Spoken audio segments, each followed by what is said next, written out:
Hola de nuevo chicos, vamos a continuar con el último tema que sería de la primera unidad que tiene que ver con las sumas de Riemann.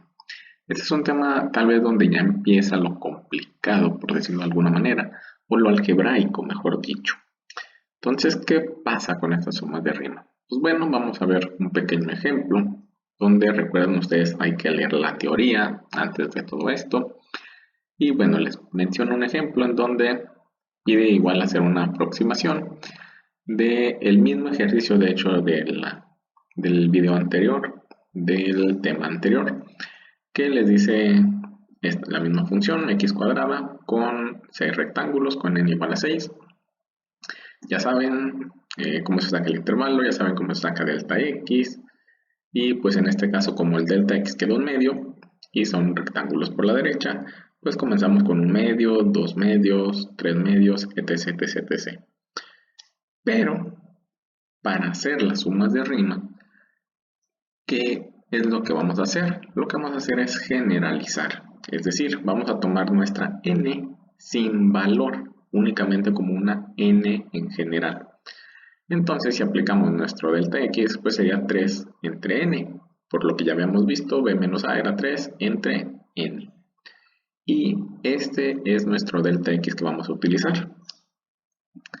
Luego viene la separación de cómo sería usando la notación sigma, como lo hicimos anteriormente, y ahora la suma de Riemann, que sería la forma más general de hacer, y de hecho de hacerlo de manera exacta. Si lo hacemos como lo hicimos en el tema anterior usando la notación sigma, pues recuerden que tenemos nuestra sumatoria, nuestra notación sigma desde i igual a 1 hasta n, que en este caso es 6 de nuestra función. Si recuerdan, nuestra función tenía que ver con los valores de x y la función que era x al cuadrado. Entonces, de nuevo, si pueden observar, la y lo que cambia es la parte de arriba y lo que se mantiene constante es la parte de abajo. Entonces, por eso sería y entre 2, porque la y es la que va a estar cambiando. Y al cuadrado porque la función era x cuadrada. Aquí se les explica bastante detalle. Y el 1 medio porque pues es el delta x, ¿no? Y de aquí, pues recuerden, simplemente era hacer operaciones. En este caso teníamos multiplicación de fracciones, multiplicamos arriba por arriba, nos queda y cuadrada. Multiplicamos los dos de abajo, nos queda 8. De aquí separamos la constante, que era un octavo, y ya nos va a quedar la y cuadrada sola. Teniendo la y cuadrada sola, ya podemos sustituirla por su fórmula, que recuerden, era n por n más 1 por 2n más 1 entre 6. De nuevo, eso lo tienen en su cuadernillo, lo pueden ustedes estar checando, no hay ningún problema. Hacen las operaciones y les daría este resultado, ¿no? 91 octavos o en decimales 11.375 unidades cuadradas, porque estamos hablando de áreas. Pero si nosotros lo generalizamos, es decir, que la n la tomamos como n, es decir, un número que no conocemos, ¿qué va a pasar? Pues simplemente vamos a dejar todo en términos de n. Es decir, por ejemplo, en lugar de tener aquí, si recuerdan, de lo que ya habíamos sacado de delta x, teníamos 3 entre n. Entonces esa 3 entre n, si se fijan, era lo mismo que teníamos acá de un medio, 1 entre 2. Pero acá tendríamos 3 entre n por la y, la misma y al cuadrado porque nuestra función está al cuadrado. Y el delta x, pues tenemos el 3 entre n, que era el delta x que ya calculamos en la diapositiva anterior. De aquí, pues si se fijan, bueno, esta parte, segunda parte, pues es exactamente la misma, ¿no? Que la que tenemos acá arriba. Entonces, hasta en la siguiente parte es donde va a empezar la parte algebraica. ¿Qué va a pasar?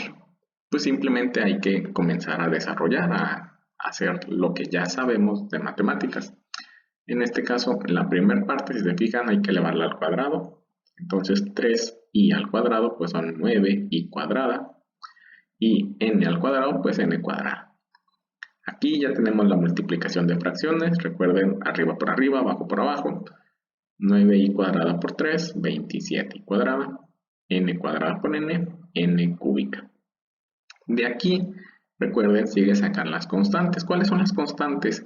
El 27 entre n cúbica. ¿Por qué n cúbica es una constante? Porque recuerden, es el número de rectángulos, es una constante.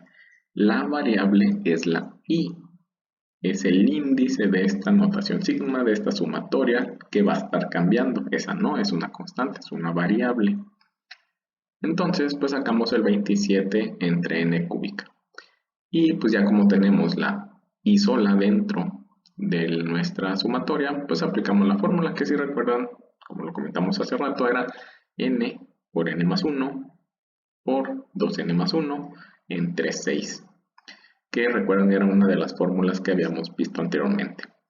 Y de aquí, pues simplemente ahora sí que no queda más que hacer multiplicaciones, ¿no? Si nosotros multiplicamos todo lo de aquí, n por n más 1 por 2n más 1, nos quedaría esta parte, es decir, n por 2n, 2n cúbica, n por 1, n cuadrada, n por 1 por 2n, 2n cuadrada, y n por 1 por 1, n. Recuerden que se multiplica cada término. Y de aquí pues lo simplifican ya acá. Si se fijan, lo que se puede simplificar son las cuadradas. Sería n cuadrada más 2n cuadrada, pues 3n cuadrada, ¿no? Y se nos simplifica en esta parte, ¿no? Y de aquí, pues ya solamente es de nuevo hacer multiplicaciones. Tenemos una fracción multiplicando otra fracción. Entonces tendríamos 27 por 2, 54n cúbica, 27 por 3, 81n cuadrada, 27 por n, bueno, aquí sería 27, aquí tiene un pequeño error que no me había fijado, pero si se fijan aquí adelante ya se los está corrigiendo como 27n. Entonces, si gustan ahí corregirle, ponerle aquí 27. Y abajo tendríamos n cúbica por 6, tendríamos 6n cúbica. De aquí lo único que hace es separar cada uno de los términos, el 54, el 81 y el 27, separarlos, cada uno con su respectivo denominador. ¿Para qué? Para simplificarlos. Por ejemplo, el primer término, 54 entre 6, nos da 9, n cúbica entre n cúbica se nos elimina. 81 entre 6, pues no tiene una reducción específica, pero n cuadrada entre n cúbica, pues nos queda una n abajo. Recuerden que cuando son divisiones, las potencias se restan.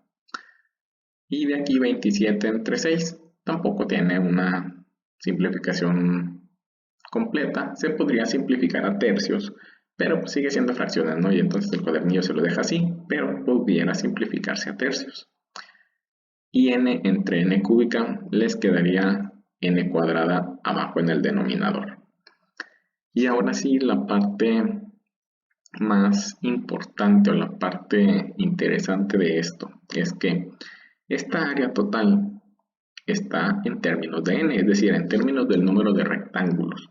Si nosotros le quisiéramos poner para n igual a 5 rectángulos, pues solo sustituimos. Si quisiéramos dejarlo para 20 rectángulos, solo sustituimos la n. Pero aquí lo interesante que es que, como ya vieron ustedes anteriormente, entre más cantidad de rectángulos tengamos, el área va siendo cada vez más exacta, cada vez más precisa. Y para hacer exactamente, de manera completamente exacta, el área, tendríamos que hacerlo con una infinidad de rectángulos. Y para hacerlo con una infinidad de rectángulos, pues vamos a requerir de aplicar un límite. Un límite cuando, en este caso n, el número de rectángulos, tiende a infinito. Es decir, cuando el número de rectángulos se acerca hasta el infinito, o tenemos una infinidad de rectángulos. Y para esto pues aplicamos ese límite cuando n tiende a infinito de nuestra expresión que ya habíamos calculado anteriormente. Y para eso nosotros vamos a requerir de dos propiedades que el cuadernillo se las menciona por ahí y que ya debieron haber conocido de cálculo diferencial, que es cuando tienen el límite de, en este caso de los pone v, muy seguramente ustedes lo vieron con x, cuando el límite de cualquier variable, no nos importa, tiende a x, de una constante entre una variable, pues es igual a 0. Y si tienen el límite de cualquier variable, seguramente lo vieron con X, de la constante por la variable, pues se tiende a infinito o es infinito. Entonces, pues vamos a aplicar esas dos propiedades de los límites, en donde si por ejemplo aquí lo tenemos, si nosotros aplicamos el límite cuando n tiende a infinito, pues las n's van a tender a infinito. Por eso aquí están como sustituidos, ¿no? Recuerden que aplicar un límite es como sustituir.